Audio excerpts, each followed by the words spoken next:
Boa tarde, salve Maria, sejam bem-vindos a mais essa tarde de oração. Vamos pedir ao Senhor que acolha as nossas intenções pelas mãos de Nossa Senhora, do glorioso São José, e hoje de São Domingos Sávio, o santo da juventude e também o santo padroeiro das grávidas. Nós vamos saber por que ele é o padroeiro das grávidas e conhecer um pouco mais a respeito da vida de São Domingos Sávio. Aqueles que fizeram a novena já sabem como foi a vida dele, né? Mas vamos relembrar. São Domingos Sávio é até o momento o santo não mártir mais jovem que já foi canonizado pela Igreja. A sua canonização ocorreu no dia 12 de junho de 1954 pelo Papa Pio XII, onde disse: desdobra-se nele com espanto as formas maravilhosas das inspirações da graça, uma adesão constante e sem reservas às coisas do céu. Na escola de seu mestre espiritual, o grande Dom Bosco, ele aprendeu como a alegria de servir a Deus e fazê-lo amado pelos outros pode se tornar um poderoso meio de apostolado. Domenico Sávio, Domingos Sávio ou simplesmente Sávio, foi um adolescente fruto do sistema preventivo de Dom Bosco. Uma comprovação provinda diretamente do Oratório de Valdoco, Oratório de São Francisco de Sales, ventre de toda a missão salesiana, os salesianos de Dom Bosco. Sávio nasceu em 2 de abril de 1842 na Itália, na região de Castelnuovo d'Asti, em Morialdo. Filho de Carlos Sávio e de Brígida Rosa, uma família simples e pobre, mas com fecunda fé cristã. Todos os desvelos e preocupações dos pais tinham em mira a formação cristã do filho, que desde essa época era o enlevo de seu coração. A natureza dotara-o de uma índole admirável e de um coração inclinado à piedade. Sávio teve a graça de já criança receber e até mesmo ter uma compreensão da vivência da fé cristã. Apesar de já vir com certa naturalidade a uma vida cristã, ele não teria crescido tão rapidamente na santidade se não fosse a sua abertura para as orientações e ações de seu pai espiritual, Dom Bosco. Ele de fato foi um tecido nas mãos dos alfaiates para fazer um belo terno para Jesus. É essa disposição de um querer à santidade que faz Domingos Sávio ser tão atual. A santidade é a resposta do chamado cristão que reflete em sua realidade, em sua história, e não descarta a si mesmo nem aquilo que acontece em sua volta. Os santos são frutos de sua época. Podemos imitar Domingos? Sim, podemos, mas não podemos fazer exatamente aquilo que ele fazia ou ser uma cópia. Precisamos adaptar para a nossa realidade, e essa readaptação se faz novamente em abertura ao Espírito Santo. Sávio nos mostra a importância dessa abertura. Quando se encontrou pela primeira vez com São João Bosco, isso em outubro de 1854, colocou-se à disposição de um alfaiate para poder ser uma pessoa melhor. Podemos ver esse diálogo narrado por Dom Bosco deste modo. Depois de uma conversa bastante prolongada, antes de eu chamar o pai, disse-me estas textuais palavras: então, que lhe parece? Leva-me para Turim para eu poder estudar. Parece-me que o tecido é bom. E para que pode servir este tecido? Para fazer um belo terno para oferecer ao Senhor. Por conseguinte, se sou tecido, seja vossa reverendíssima o alfaiate. Leve-me consigo e faça um belo terno para nosso Senhor. Receio que a tua frágil saúde não dê para aguentar os estudos. Não tenho medo. Deus, que até hoje me deu saúde e graça, também há de ajudar-me daqui em diante. E assim, o diálogo e o encontro dos dois santos foram acontecendo. Sávio colocou-se à disposição da graça de Deus. Além disso, nos mostra como é importante caminhar com o acompanhante de viagem, diretor espiritual, para buscar a santidade. O caminho de santidade não tem como se fazer sozinho. É preciso de um amigo da alma, alguém que nos conheça e nos ajude nesse propósito, pois ele também conhecerá o tecido que tem e saberá qual é a melhor forma de bordar. É um caminho de autocompreensão de como deve seguir e ser santo, conforme seu perfil chamado vocação. Sávio demonstra abertura. Domingos Sávio escolheu buscar a santidade. Sabia que tinha seus limites e sabia que tinha pecado. E é por isso que ele buscava a misericórdia, pois nela somos amor. Cada santo tem uma certa receita para percorrer a santidade. Obviamente, todos se baseiam no Evangelho, em Jesus Cristo. Mas cada um vai adaptando ao seu estilo de ser. Assim como o beato Carlo Acutis fez sua lista, o nosso Domingos também fez. Em sua primeira Eucaristia, isso aos 7 anos de idade, ele fez a sua primeira lista. E aqui aparece a sua tão famosa frase. 1. Confessar-me-ei frequentemente e farei a comunhão todas as vezes que o confessor me der licença. 2. Quero santificar os dias festivos. 3. Os meus amigos serão Jesus e Maria. 4. Antes morrer do que pecar. Escolher a santidade é escolher a radicalidade do Evangelho, é seguir a fala de Jesus. Se alguém quer vir após mim, negue-se a si mesmo, tome sua cruz e siga-me. É exatamente isso que Sávio escolhe ao pensar no antes morrer que pecar. Ele não está querendo a morte em primeira mão, ele está querendo seguir a Cristo e ir para o céu. Mas para isso, ele se disponibiliza por inteiro, dá a sua vida e, se for preciso, entregar-se na cruz. Recordemos que esse dar a sua vida acontece no nosso dia a dia, no nosso cotidiano, e é aí que a santidade acontece. Não pensemos que seremos santos de um dia para o outro. Ela passa por um processo educativo, ela passa pelas ações de nossa vida e também em nossas limitações e amadurecimentos. Sávio escreveu esses 4 pensamentos aos 7 anos de idade, mas foi amadurecendo esses propósitos com o tempo e auxílio de Dom Bosco. Em Valdoco pôde dizer: aqui a santidade consiste em estarmos sempre alegres. Aprendeu que não é preciso fazer coisas extraordinárias para ser santo. Basta fazer bem as coisas ordinárias com muito amor. É oferecer aquilo que acontece no ordinário.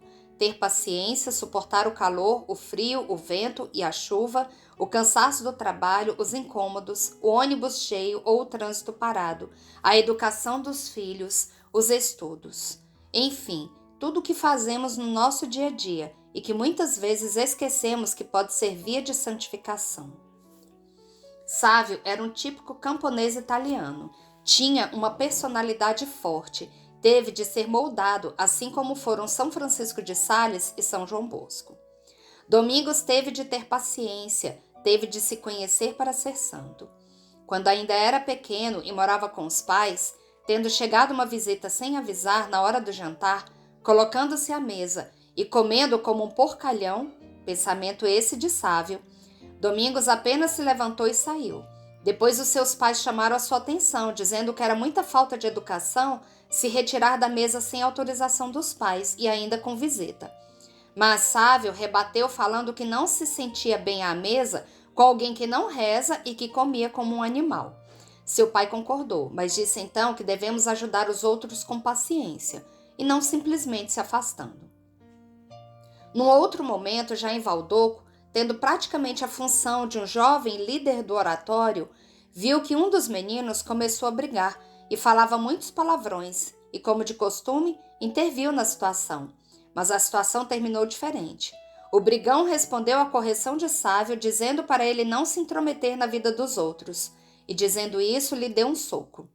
Domingos caiu no chão e seus amigos queriam defendê-lo, mas o nosso santo respondeu: não façam isso. Vocês não sabem o quanto me segurei para não revidar o soco dele. Somente uma pessoa que se conhece bem e que é maduro o suficiente pode agir dessa maneira.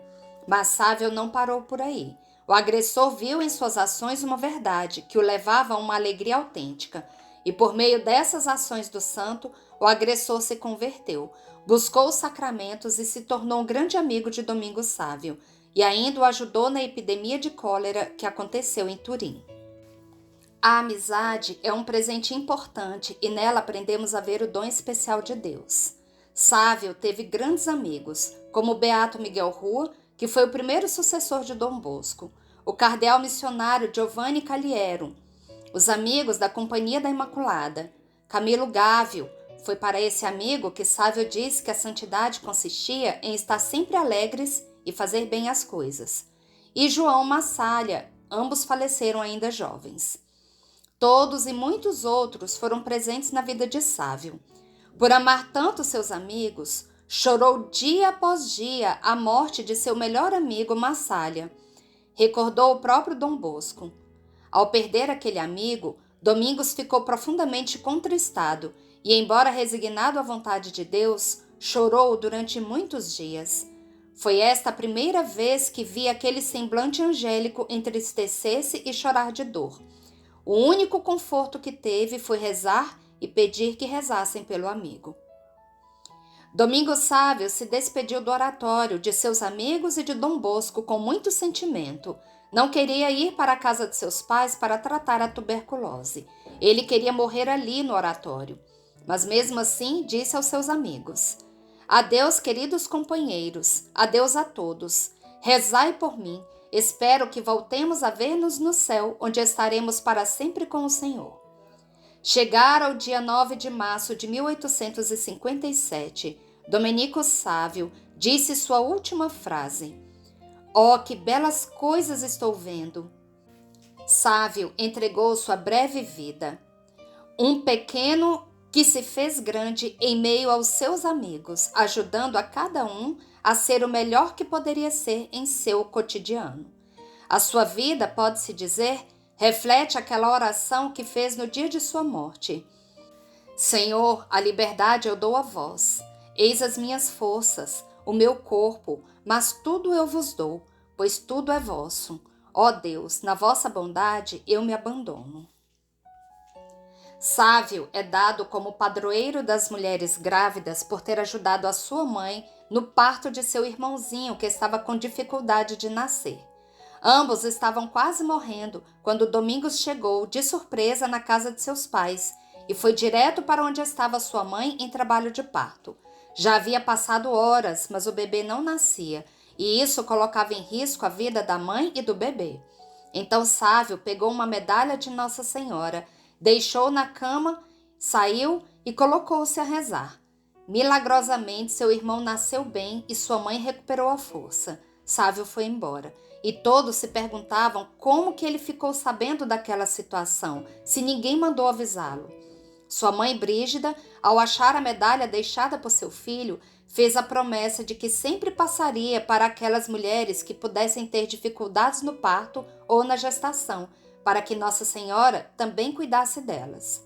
Essa tradição perdura até hoje, tanto que na casa onde Domingos nasceu, há diversas roupas de bebês, como símbolo de agradecimento por sua intercessão. Querido São Domingos Sávio, vós que ofereceste sua curta vida totalmente ao amor de Jesus e de sua mãe, ajudai a juventude de hoje a compreender a importância de Deus em suas vidas. Te tornastes um santo através de permanente participação nos sacramentos. Iluminai os meus parentes, filhos, sobrinhos, netos, da importância da frequente confissão e da santa comunhão. Quando jovem, tu meditaste no sofrimento da paixão de nosso Senhor Jesus Cristo. Obtende para nós a graça de um ardoroso desejo de sofrer por amor a Ele. Nós desesperadamente necessitamos de sua intercessão para proteger as crianças de hoje das tentações e das zombarias do mundo. Olhai por eles e guiai-os na estrada para o paraíso. Peça a Deus que nos dê a graça de santificar nossos deveres diários, fazendo-os por amor a Ele. Nos lembre sempre da necessidade de praticar as virtudes em tempos de tribulações e dificuldades. São Domingos Sávio, preservai a inocência em nossos corações e rogai ao Senhor por nós e pela salvação de nossa alma. Amém. Peçamos a intercessão de São Domingos Sávio pelo conclave que vai ter início amanhã, pelo novo pastor que governará a Santa Igreja de Deus, a nossa querida Igreja Católica Apostólica Romana. Que São Domingos Sávio interceda por cada um de nós, para que aqueles que estão afastados do Senhor sejam resgatados e aqueles que são fiéis sejam fortalecidos. Pelo sinal da Santa Cruz, livrai-nos Deus nosso Senhor dos nossos inimigos. Em nome do Pai, do Filho e do Espírito Santo. Amém. Vinde, Espírito Santo, vinde por meio da poderosa intercessão do Imaculado Coração de Maria, vossa amadíssima esposa. Vinde, Espírito Santo, vinde por meio da poderosa intercessão do Imaculado Coração de Maria, vossa amadíssima esposa. Vinde, Espírito Santo, vinde por meio da poderosa intercessão do Imaculado Coração de Maria, vossa amadíssima esposa. Pai nosso que estais nos céus, santificado seja o vosso nome, venha a nós o vosso reino, seja feita a vossa vontade, assim na terra como no céu. O pão nosso de cada dia nos dai hoje. Perdoai-nos as nossas ofensas, assim como nós perdoamos a quem nos tem ofendido. E não nos deixeis cair em tentação, mas livrai-nos do mal. Amém. Ave Maria, cheia de graça, o Senhor é convosco. Bendita sois vós entre as mulheres, e bendito é o fruto do vosso ventre, Jesus. Santa Maria, Mãe de Deus, rogai por nós, pecadores, agora e na hora da nossa morte. Amém.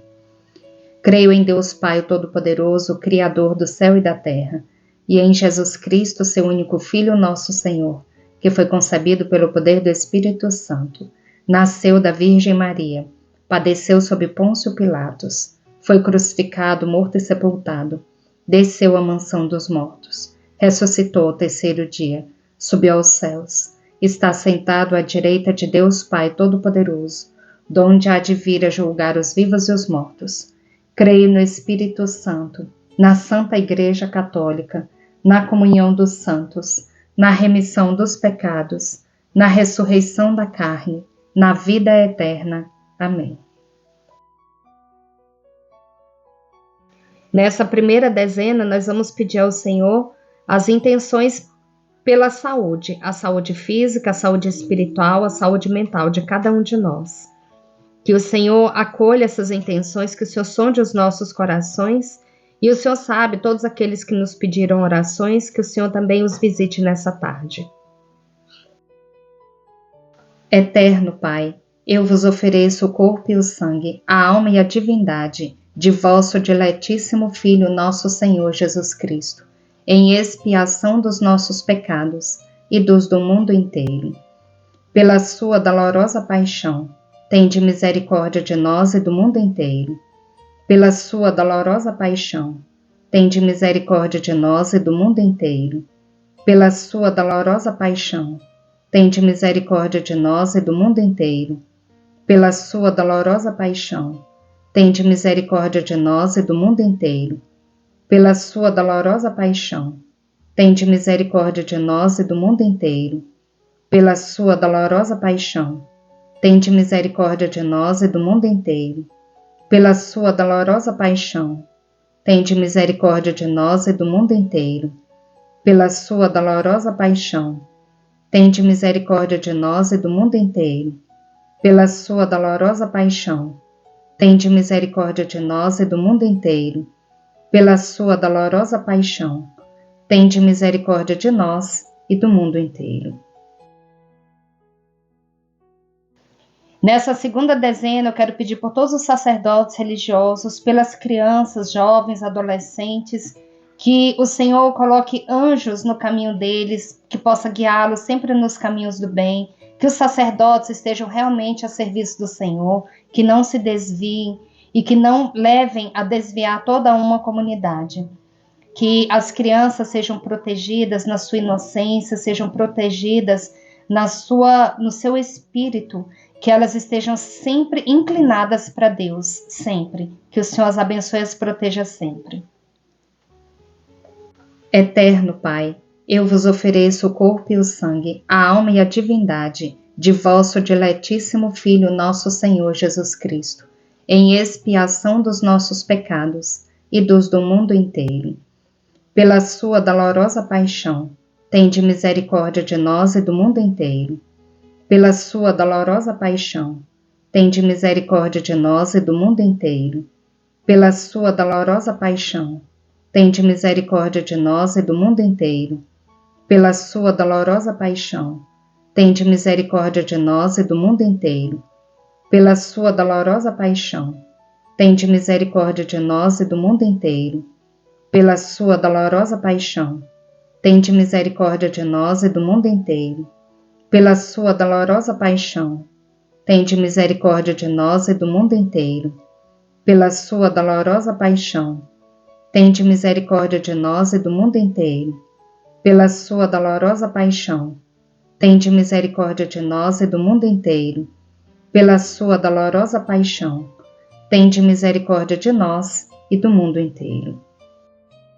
Nessa terceira dezena, nós vamos colocar pelo nosso Brasil, pedindo ao Senhor a graça da libertação, que o Senhor nos liberte do comunismo, da corrupção, das ideologias satânicas e de todo mal, que o Senhor proteja a nossa nação brasileira, nossa terra de Santa Cruz, de toda influência maligna.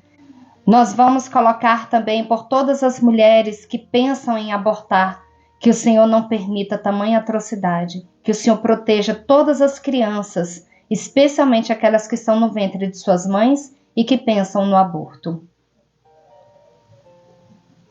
Eterno Pai, eu vos ofereço o corpo e o sangue, a alma e a divindade de vosso diletíssimo Filho, nosso Senhor Jesus Cristo, em expiação dos nossos pecados e dos do mundo inteiro. Pela sua dolorosa paixão, tende misericórdia de nós e do mundo inteiro.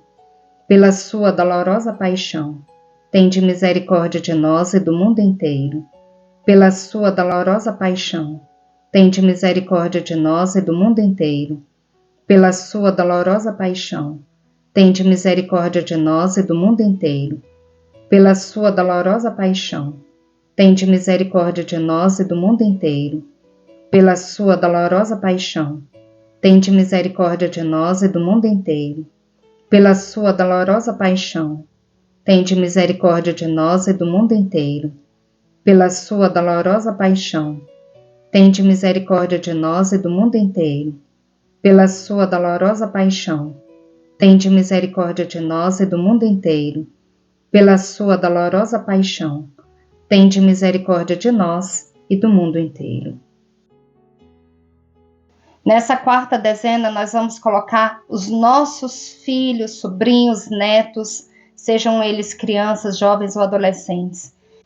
Mas coloquemos especialmente as crianças, adolescentes e jovens que foram abandonados, que por algum motivo estão longe dos seus pais, que o Senhor os guie, que os anjos do Senhor, que as santas dominações estejam com elas e que as guias protejam todo o decurso de sua vida.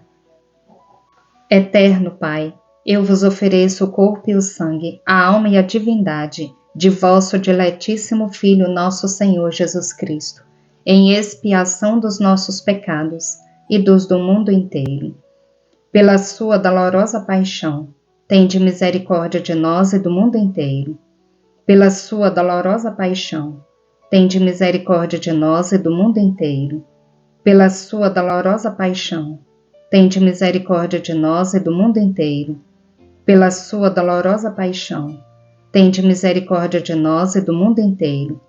Pela sua dolorosa paixão, tende misericórdia de nós e do mundo inteiro. Pela sua dolorosa paixão, tende misericórdia de nós e do mundo inteiro. Pela sua dolorosa paixão, tende misericórdia de nós e do mundo inteiro.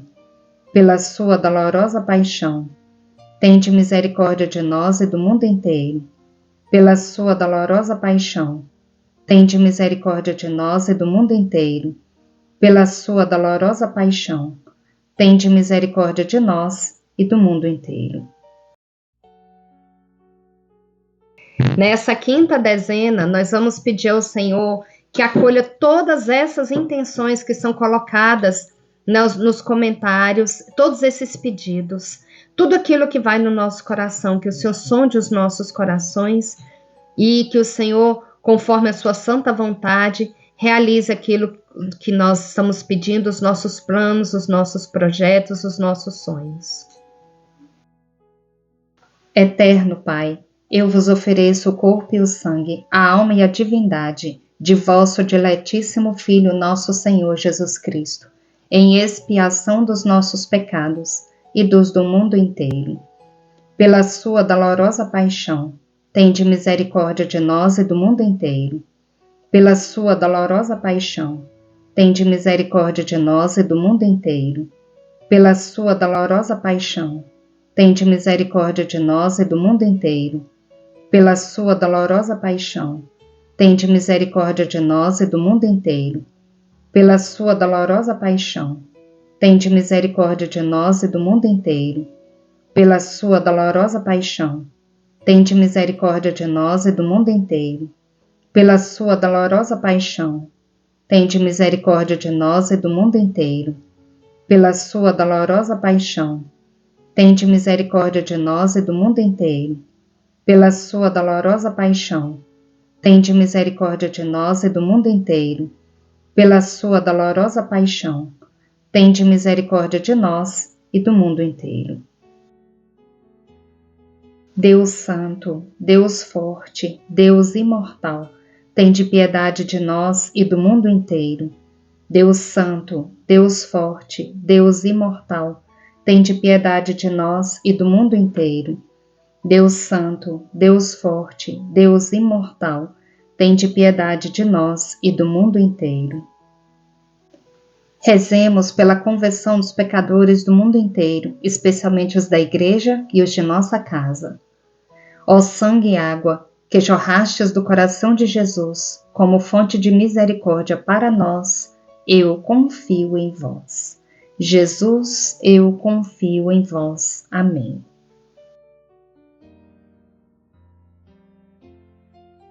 Agora vamos ouvir a meditação do Diário de Santa Faustina, com a Patrícia Mendes, missionária da Canção Nova. Peçamos que o Senhor continue abençoando para que ela continue nos ajudando com essas meditações. Vamos meditar o número 875 do diário, 875.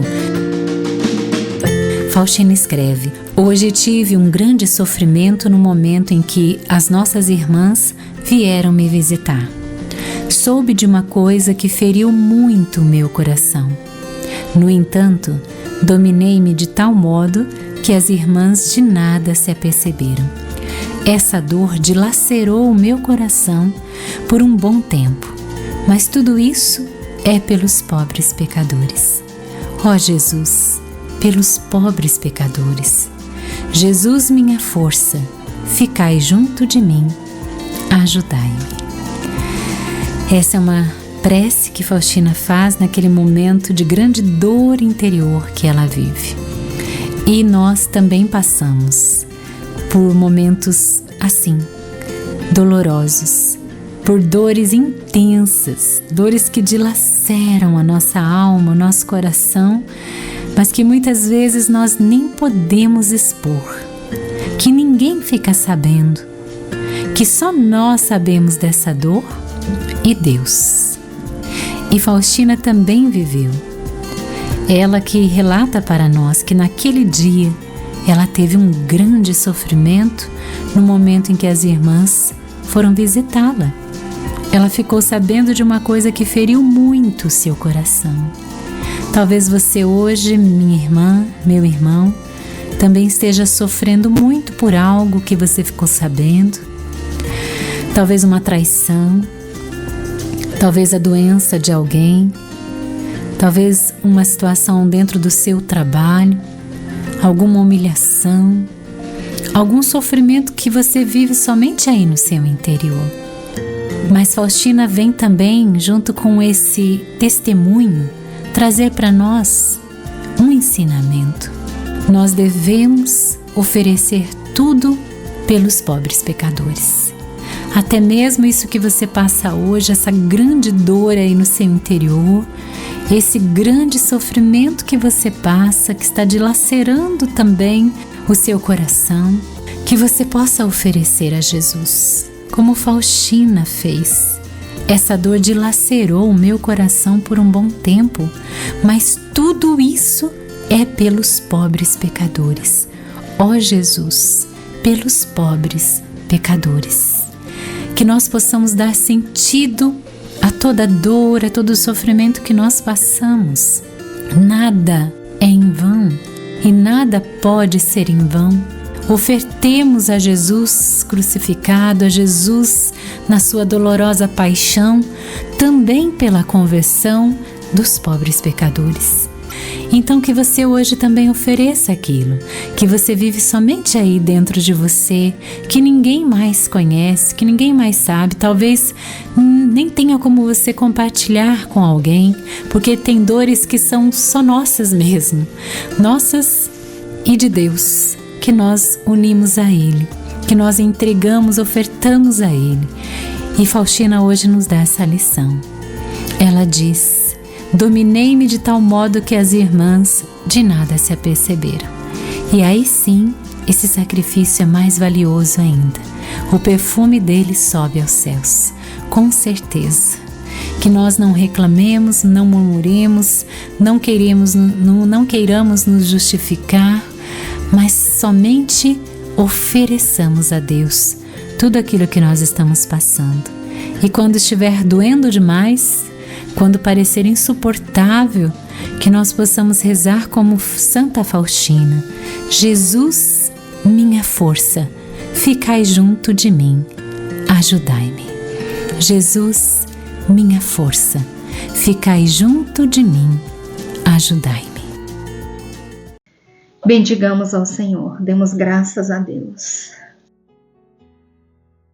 Rezemos agora o terço do amor, pedindo ao Senhor a libertação das almas do purgatório, que o Senhor tenha misericórdia e que elas sintam o alívio através das nossas orações. Pai nosso que estais nos céus, santificado seja o vosso nome, venha a nós o vosso reino, seja feita a vossa vontade, assim na terra como no céu. O pão nosso de cada dia nos dai hoje. Perdoai-nos as nossas ofensas, assim como nós perdoamos a quem nos tem ofendido. E não nos deixeis cair em tentação, mas livrai-nos do mal. Amém. Ave Maria, cheia de graça, o Senhor é convosco. Bendita sois vós entre as mulheres, e bendito é o fruto do vosso ventre, Jesus.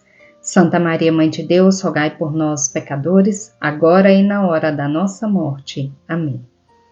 Creio em Deus Pai Todo-Poderoso, Criador do céu e da terra, e em Jesus Cristo, seu único Filho, nosso Senhor, que foi concebido pelo poder do Espírito Santo, nasceu da Virgem Maria, padeceu sob Pôncio Pilatos, foi crucificado, morto e sepultado, desceu à mansão dos mortos, ressuscitou ao terceiro dia, subiu aos céus, está sentado à direita de Deus Pai Todo-Poderoso, donde há de vir a julgar os vivos e os mortos. Creio no Espírito Santo, na Santa Igreja Católica, na comunhão dos santos, na remissão dos pecados, na ressurreição da carne, na vida eterna. Amém. Nessa primeira dezena, nós vamos colocar pelas almas de todos os nossos antepassados, pelas almas de todos os irmãos que passaram por essa hora da misericórdia, que rezaram conosco, também por todos aqueles que morreram de forma súbita, que o Senhor acolha todas essas almas. Doce coração de Jesus, sede meu amor. Doce coração de Maria, sede a minha salvação. Jesus, Maria, eu vos amo, salvai almas. Jesus, Maria, eu vos amo, salvai almas. Jesus, Maria, eu vos amo, salvai almas. Jesus, Maria, eu vos amo, salvai almas. Jesus, Maria, eu vos amo, salvai almas. Jesus, Maria, eu vos amo, salvai almas. Jesus, Maria, eu vos amo, salvai almas. Jesus, Maria, eu vos amo, salvai almas. Jesus, Maria, eu vos amo, salvai almas. Jesus, Maria, eu vos amo, salvai almas. Segunda dezena. Rezemos pelas almas dos sacerdotes, religiosos, missionários e consagrados que ainda se encontram no purgatório. Doce coração de Jesus, sede meu amor. Doce coração de Maria, sede a minha salvação. Jesus, Maria, eu vos amo, salvai almas. Jesus, Maria, eu vos amo, salvai almas. Jesus, Maria, eu vos amo, salvai almas. Jesus, Maria, eu vos amo, salvai almas. Jesus, Maria, eu vos amo, salvai almas. Jesus, Maria, eu vos amo, salvai almas. Jesus, Maria, eu vos amo, salvai almas. Jesus, Maria, eu vos amo, salvai almas. Jesus, Maria, eu vos amo, salvai almas. Jesus, Maria, eu vos amo, salvai almas. Terceira dezena, rezemos pelas almas dos nossos vizinhos falecidos e por todas as almas abandonadas e esquecidas no purgatório. Doce coração de Jesus, sede meu amor. Doce coração de Maria, sede a minha salvação. Jesus, Maria, eu vos amo, salvai almas. Jesus, Maria, eu vos amo, salvai almas. Jesus, Maria, eu vos amo, salvai almas. Jesus, Maria, eu vos amo, salvai almas. Jesus, Maria, eu vos amo, salvai almas. Jesus, Maria, eu vos amo, salvai almas. Jesus, Maria, eu vos amo, salvai almas. Jesus, Maria, eu vos amo, salvai almas. Jesus, Maria, eu vos amo, salvai almas. Jesus, Maria, eu vos amo, salvai almas. Quarta dezena, rezemos pelas almas dos sacerdotes falecidos que passaram pela nossa vida.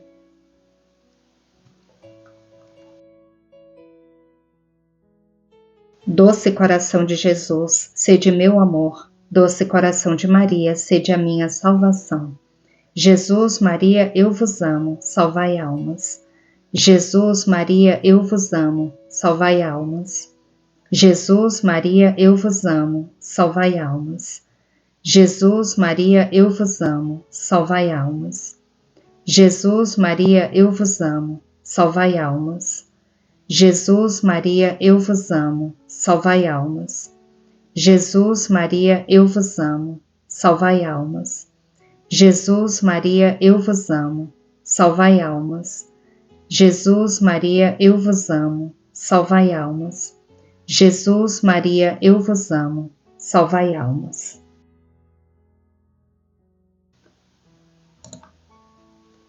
Quinta dezena, rezemos pelas almas dos suicidas. Doce coração de Jesus, sede meu amor. Doce coração de Maria, sede a minha salvação. Jesus, Maria, eu vos amo, salvai almas. Jesus, Maria, eu vos amo, salvai almas. Jesus, Maria, eu vos amo, salvai almas. Jesus, Maria, eu vos amo, salvai almas. Jesus, Maria, eu vos amo, salvai almas. Jesus, Maria, eu vos amo, salvai almas. Jesus, Maria, eu vos amo, salvai almas. Jesus, Maria, eu vos amo, salvai almas. Jesus, Maria, eu vos amo, salvai almas. Jesus, Maria, eu vos amo, salvai almas. Sagrado coração de Jesus, fazei com que eu vos ame cada vez mais. Sagrado coração de Jesus, fazei que eu vos ame cada vez mais. Sagrado coração de Jesus, fazei que eu vos ame cada vez mais. Amém.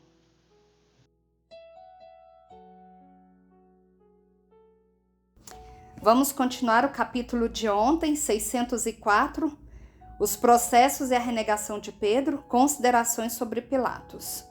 É o Evangelho como me foi revelado, da mística católica Maria Valtorta, são os capítulos da paixão e morte do Senhor. Eu acho que a gente ainda não termina hoje, porque ainda falta muita coisa, mas vamos tentar. Ontem nós paramos no processo de Jesus no Sinédrio, com Caifás e Anás e todos aqueles outros.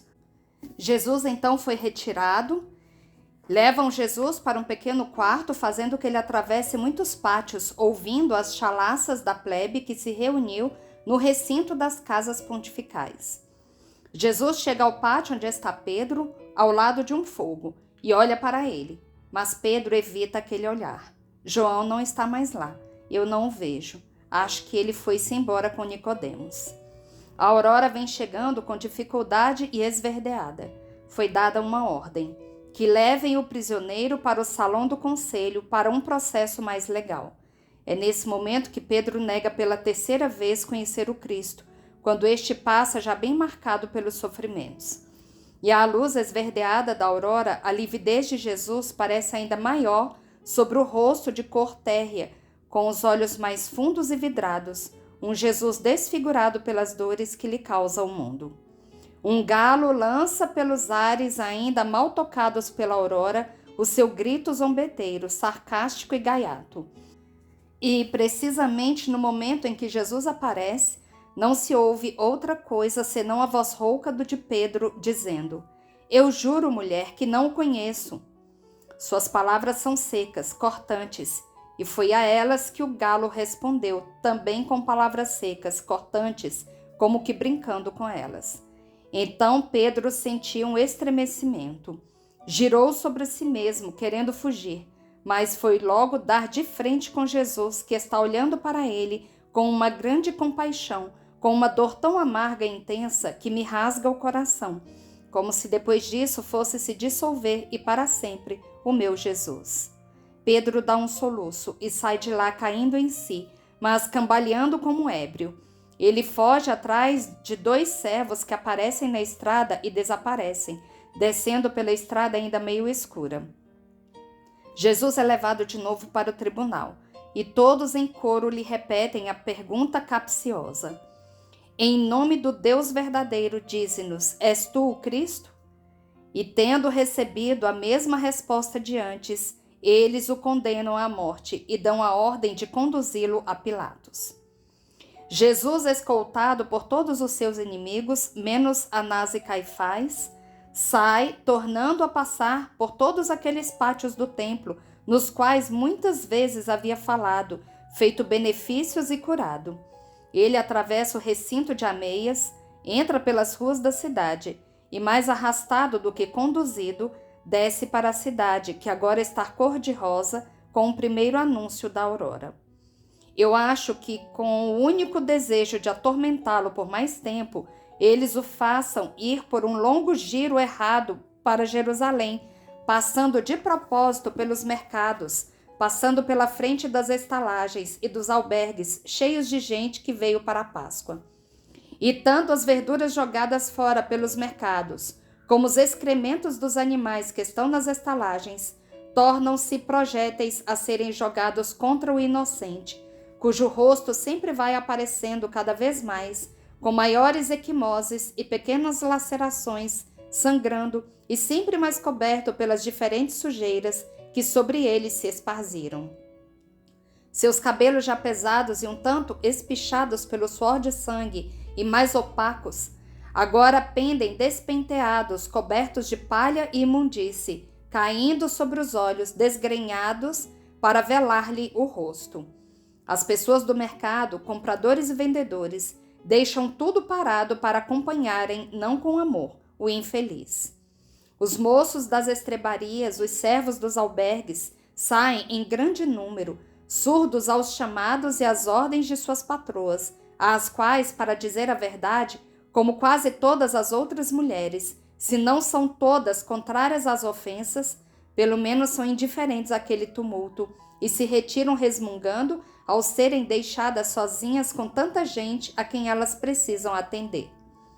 O cortejo aos gritos vai aumentando de minuto a minuto, e até parece que por uma repentina epidemia os ânimos e as fisionomias mudem de natureza, tornando-se de delinquentes os ânimos e as fisionomias como máscaras de ferocidade nos rostos verdes de ódio ou vermelhos de ira. Suas mãos arranham e suas bocas tomam a forma e emitem o uivo dos lobos. Seus olhos ficam vesgos, vermelhos, estrábicos, como os dos loucos. Somente Jesus é sempre aquele, ainda que coberto com as imundícies espalhadas sobre seu corpo e alterado pela lividez e pelas inchações. Perto de uma arquivolta que estreita a rua como um anel, enquanto tudo se vai obstruindo e se tornando mais lento, um grito fende o ar. Jesus! Elias, o pastor, que procura abrir caminho, agitando um pesado cacete. Ele já está velho, mas valente, ameaçador e forte, e consegue chegar até o mestre. Mas a multidão, vendo-se desbaratada pelo imprevisto assalto, aperta suas filas e vai separando, repelindo, até dominar aquele homem sozinho que vem contra todo o populacho. Mestre! Ele grita, enquanto o redemoinho da multidão o absorve e o rejeita. Vai, a mãe, eu te abençoo. Enquanto isso, o cortejo já passou além do ponto marcado. E como a água que torna a encontrar largura depois de ter ficado presa, assim a multidão se despeja de modo tumultuado por sobre uma ampla alameda construída por cima de uma depressão que fica entre duas colinas, sobre cujas alturas há esplêndidos palácios de grandes senhores. Vejo de novo o templo sobre o alto de sua colina e compreendo agora que o giro ocioso que fizeram que o condenado percorresse para que o pudessem insultar mais e fosse maior o número dos que zombavam dele, está chegando ao fim, voltando ao mesmo lugar de antes. De um dos palácios sai galopando um cavaleiro, o chairéu vermelho por cima da brancura do cavalo árabe e a imponência do seu aspecto, a espada brandida nua, de prancha ou para cortar, que está acima das cabeças, fazem que o cavaleiro pareça um arcanjo. Quando o cavalo empina ou corcoveia, fazendo dos cascos uma arma de defesa tanto para si mesmo como para o seu dono, sendo aquele o melhor dos meios para abrir caminho por entre o povo, e fazendo cair da cabeça do dono o véu de púrpura e ouro que o cobria, conservado preso por uma tira de ouro, então eu reconheci Manaém. Para trás, grita ele, como tomais a liberdade de perturbar o repouso do tetrarca? Mas isso não é mais do que um drible para justificar a sua intervenção e sua tentativa de chegar até Jesus. Este homem, deixai-me vê-lo, afastai-vos, ou eu chamo os guardas. O povo, pelo grande número de pranchadas, pelos coices do cavalo e pelas ameaças do cavaleiro, abre alas e Manaém chega até o grupo onde está Jesus com os guardas do templo que tomam conta dele. Fora! O tetrarca é mais do que vós, que sois uns servos sujos. Para trás! Eu quero falar com ele, diz Manaém. E consegue isso batendo com sua espada no mais feroz dos carcereiros. Mestre! Obrigado, mas vai, e que Deus te conforte, diz Jesus. E do modo que pode, estando com as mãos amarradas, Jesus faz um sinal de bênção. A multidão fica assobiando de longe, mas logo que vê Manaém retirar-se, ela se vinga por ter sido repelida com uma chuva de pedras e imundícies sobre o condenado. Pela alameda que fica na subida e já está toda aquecida pelo sol, vai-se a Fortaleza Antônia, cujo edifício já se vê de longe. Ouve-se um grito agudo de mulher. Ó, meu Salvador, eu dou a minha vida pela dele, ó Eterno. Jesus vira o rosto e vê, lá do alto do alpendre florido que adorna uma casa muito bonita, Joana de Cusa entre as suas servas e servos, com os meninos Maria e Matias ao redor dela, estender os braços para o céu. Mas o céu não escuta as orações hoje. Jesus eleva as mãos e faz um gesto de adeus e de bênção. À morte o blasfemador, o corruptor, o Satã, à morte os amigos dele. E os assobios silvam, as pedras são arremessadas com as fundas na direção do alto terraço. Não sei se alguém foi ferido. Ouço um grito muito agudo e depois vejo que o grupo se desfaz e desaparece. E adiante para frente subindo, Jerusalém expõe suas casas ao sol. As casas estão vazias ou esvaziadas pelo ódio que impele a cidade inteira, com os seus habitantes naturais e com os postiços vindos para a Páscoa, contra um desamparado. Alguns soldados romanos, formando um grupo, saem correndo da Fortaleza Antônia, com suas hastas apontadas para a plebe, que gritando se dispersa. ficam no meio da rua Jesus com os guardas e os chefes dos sacerdotes, os escribas e os anciãos do povo. Quem é este homem? Que sedição é essa? Vós tereis que prestar contas a Roma, diz com arrogância um centurião. Ele é réu de morte segundo a nossa lei. E desde quando vos foi dado o direito sobre a espada e o sangue? Pergunta sempre o mais velho dos centuriões, com um rosto severo, verdadeiramente romano, com uma das faces marcada por uma cicatriz profunda. E ele fala com o desprezo e a náusea com que haveria falado se fosse a uns galeotes piolhentos. Nós sabemos que não temos tal direito. Somos fiéis dependentes de Roma. Escuta-os, Longino. Fiéis dependentes, covardes. Eu vos daria como prêmio as flechas dos meus arqueiros. É nobre demais uma morte assim. Os lombos dos burros somente com flagelo já ficam satisfeitos. Responde com uma fleuma irônica Longino. Os chefes dos sacerdotes, os escribas e os anciãos estão espumando veneno, mas eles querem chegar ao seu escopo e ficam calados, engolindo aquela ofensa sem darem sinal de a terem entendido. E inclinando-se para os dois chefes, lhes pedem que Jesus seja levado a Pôncio Pilatos, para que o julgue e condene de acordo com a bem notória e honesta justiça de Roma. Escuta-os! Chegamos a ser mais sábios do que Minerva. Trazei-o aqui e ide à frente. Sois uns chacais fedorentos. E irmos convosco atrás de nós é perigoso. Ide adiante. Não podemos.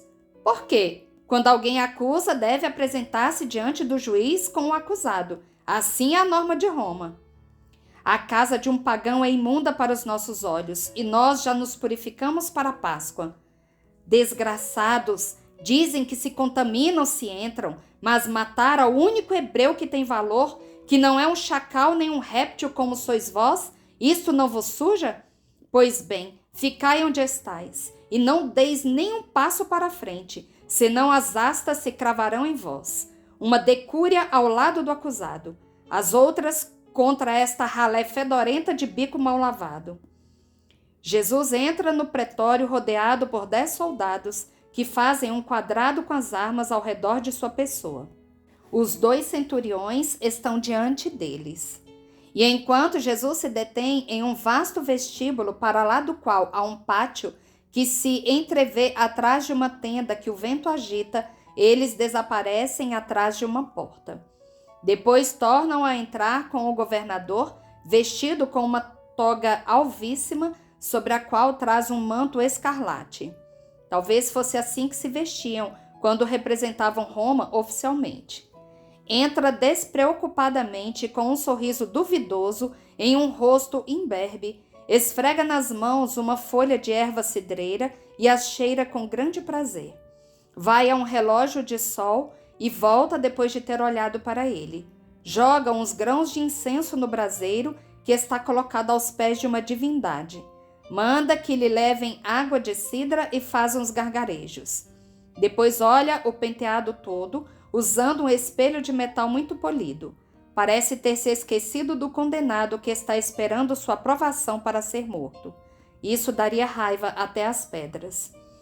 Os hebreus, visto que o átrio está todo aberto na frente e tendo sido aumentado em 3 altos degraus até acima do vestíbulo que se abre sobre a rua, já aumentado em 3 outros sobre a própria rua, veem muito bem tudo isso e vibram de fúria, mas não ousam se rebelarem por medo das astas e dos dardos.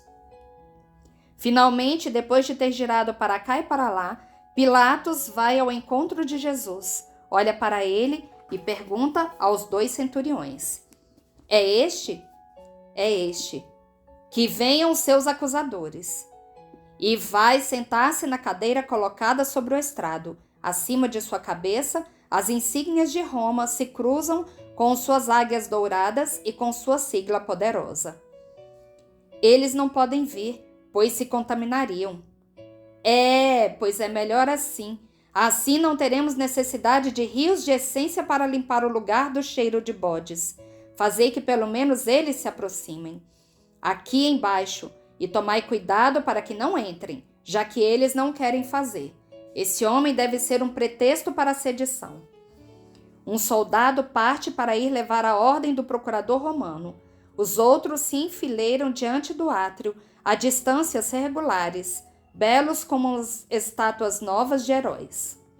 Vêm na frente os chefes dos sacerdotes, os escribas e os anciãos, e saúdam com inclinações aduladoras, indo parar na pracinha que fica diante do pretório, para lá dos 3 degraus do vestíbulo. Falai e sede breves. Já estáis culpados por haverdes perturbado a noite e conseguido a abertura das portas com violência. Mas eu vou verificar, e tanto os mandantes como os mandatários haverão de responder pela desobediência ao decreto. Pilatos caminha na direção deles e para no vestíbulo. Nós viemos submeter a Roma, da qual tu representas o divino imperador, o nosso julgamento sobre este homem. E que acusações fazeis contra ele? Parece-me um inocente. Se não fosse um malfeitor, não o teríamos trazido a ti. E com grande desejo de acusar, eles avançam. Afastai esta plebe, que fiquem 6 passos para lá dos 3 degraus da praça, e as 2 centúrias às armas. Os soldados obedecem prontamente, enfileirando-se 100 deles sobre o degrau exterior mais alto, com as costas viradas para o vestíbulo, e os outros 100 na pracinha sobre a qual se abre o portão de entrada para a casa de Pilatos. Eu disse portão, mas eu deveria ter dito corredor do Arco Triunfal, porque é uma abertura muito larga, limitada por uma cancela, que agora está escancarada e que dá passagem para o átrio, indo-se pelo longo corredor do vestíbulo, que é longo pelo menos uns 6 metros, de modo que se pode ver bem o que está acontecendo no átrio de cima. Para lá do amplo vestíbulo, veem-se as faces bestiais dos judeus, que ameaçadores e satânicos estão olhando para o interior, olhando do lado de lá da barreira armada, que lado a lado, como para um desfile, mostra 200 pontas aos coelhos assassinos. Que acusações trazeis contra este homem? Eu repito.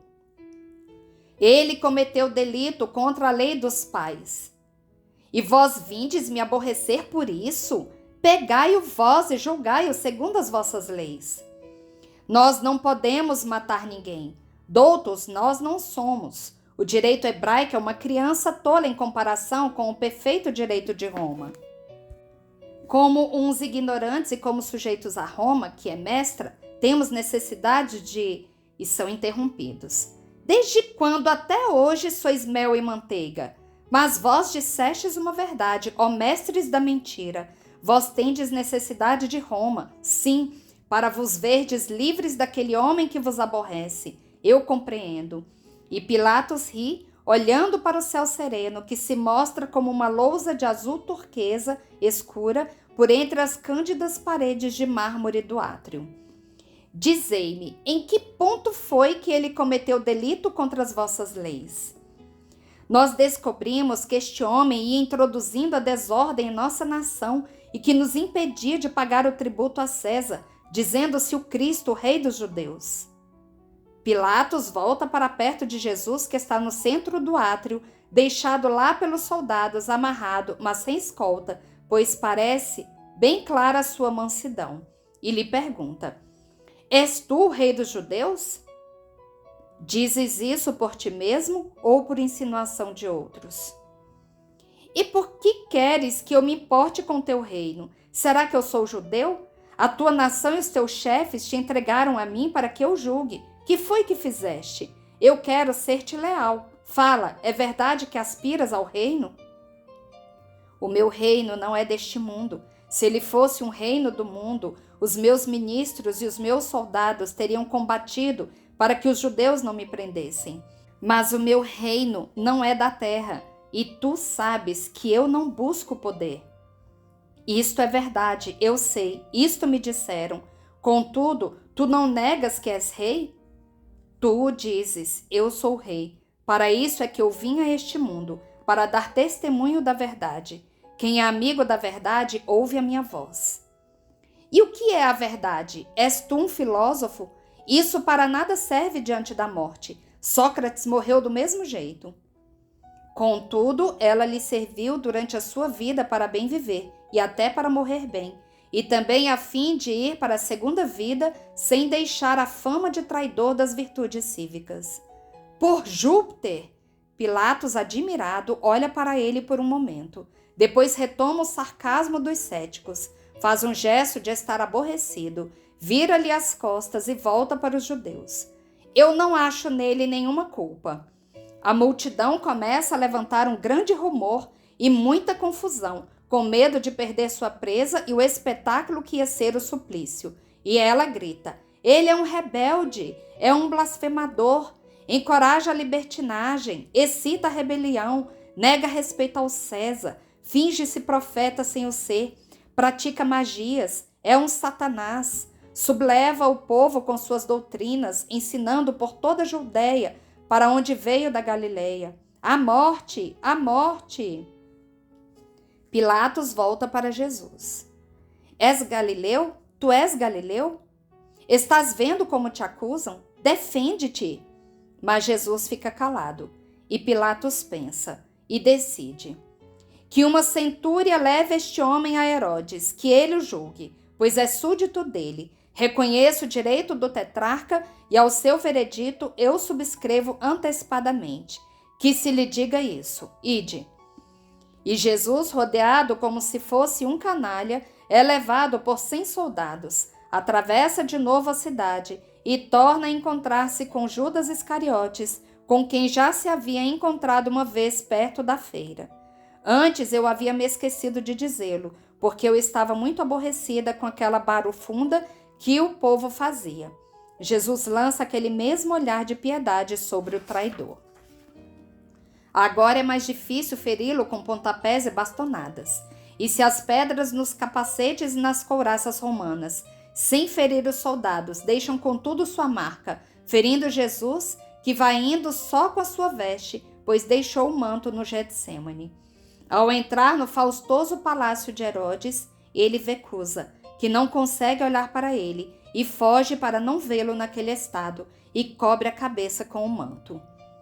Ei-lo agora na sala diante de Herodes, e atrás dele vêm os escribas e os fariseus, que aqui se sentem à vontade, e entram como acusadores mentirosos. Somente o centurião com 4 soldados o escoltam até diante do tetrarca. Ele desce de sua cadeira e olha ao redor de Jesus, enquanto escuta as acusações dos inimigos dele. E Herodes sorri e escarnece dele. Depois finge ter piedade dele e respeito, mas essas coisas não perturbam o mestre, como também os motejos dele não o perturbaram. Tu és grande, eu estou sabendo. Eu te acompanhei e tive prazer em saber que Cusa era teu amigo e Manaém teu discípulo. Os cuidados do Estado, mas tive vontade de dizer-te grande e de pedir-te perdão. Os olhos de João e a voz dele me acusam e estão sempre diante de mim. Tu és o santo que anulas o pecado do mundo. Absolve-me, ó Cristo. Jesus se cala. Ouvi dizer que te acusam de teres levantado contra Roma, mas não és tu a vara prometida para derrotar Assur? Jesus se cala. Disseram-me que tu profetizas o fim do templo e de Jerusalém, mas o templo não é eterno como espírito, tendo sido querido por quem é eterno? Jesus se cala. Será que estás doido? Perdeste o poder? Satanás te embargou a voz? Ele te abandonou? Agora Herodes ri, mas depois dá uma ordem, e uns servos chegam trazendo um cão lebreiro com uma perna esmagada e que grita lamentosamente, e um moço da estrebaria com a cabeça aquosa babando, mas parecendo um aborto de homem, e objeto de brincadeiras para os servos. Os escribas e os sacerdotes fogem de lá, gritando contra o sacrilégio ao verem a padiola com o cão. Herodes, fingido e zombeteiro, explica: ele é o preferido de Herodíades, é um presente de Roma, mas ele teve a pata esmagada ontem e ela está chorando. Manda que ele fique curado, faz um milagre. Sério, Jesus olha para ele, muito sério, e cala-se. Será que te ofendi? Se não, cura este. Ele é um homem, ainda que não muito diferente de um animal. Dá-lhe inteligência, tu que és a inteligência do Pai. Não é assim que dizes? E Herodes se ri sarcasticamente. Outro olhar mais severo de Jesus e silêncio. Este homem é abstinente demais e agora está atordoado pelos maus tratos recebidos. Trazei aqui vinho e mulheres e soltai-o. Eles o desamarram, e enquanto os servos em grande quantidade trazem ânforas e taças, entram as dançarinas, completamente nuas, cobertas com nada. Uma franja multicor de linho, única veste, cobre as carnes delas da cintura até os quadris, e nada mais. Todas bronzeadas, pois são africanas, ágeis como umas gazelas novas, elas iniciam uma dança silenciosa e lasciva. Jesus rejeita as taças e fecha os olhos sem dizer nada. A corte de Herodes ri diante do desprezo dele. Toma aquela que quiseres, trata de viver, homem, aprende a viver, insinua Herodes. Mas Jesus parece uma estátua, com os braços cruzados, os olhos fechados, não estremece nem quando as impudicas dançarinas passam roçando nele os seus corpos desnudos. Basta! Eu te tratei como Deus e tu não agiste como Deus. Tu és um doido. Trazei aqui uma veste branca e vestiu com ela, para que Pôncio Pilatos fique sabendo que o tetrarca julgou ser o seu súdito um doido. Centurião, dirás ao procônsul que Herodes lhe apresenta os seus respeitos e venera Roma. Ide. E Jesus, amarrado de novo, sai de lá com uma única túnica de linho que lhe desce até os joelhos, por cima da veste vermelha de lã, e voltam a Pilatos. E aqui, mais uma vez, eu vou encerrar, porque ainda falta muito, e a gente continua amanhã. Bendigamos ao Senhor, demos graças a Deus. Encerramos mais essa tarde de oração, pedindo a Nossa Senhora, através dessa Salve Rainha, que nos ajude a caminhar neste vale de lágrimas, que nos ajude a sermos conformados com aquilo que o Senhor quiser nos mandar, pedindo apenas a força, que o Senhor nos ajude a ter a força de caminhar e de fazer a sua santa vontade. Salve Rainha, Mãe de Misericórdia, vida, doçura e esperança nossa, salve. A vós bradamos os degredados filhos de Eva, a vós suspiramos gemendo e chorando neste vale de lágrimas.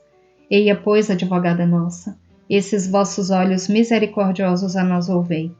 E depois deste desterro, mostrai-nos Jesus, bendito o fruto do vosso ventre. Ó clemente, ó piedosa, ó doce sempre Virgem Maria. Rogai por nós, Santa Mãe de Deus, para que sejamos dignos das promessas de Cristo. Amém. Estivemos e sempre estaremos reunidos em nome do Pai, do Filho e do Espírito Santo. Amém. Até amanhã, se Deus quiser. Fiquem com Deus e que Nossa Senhora passe à nossa frente.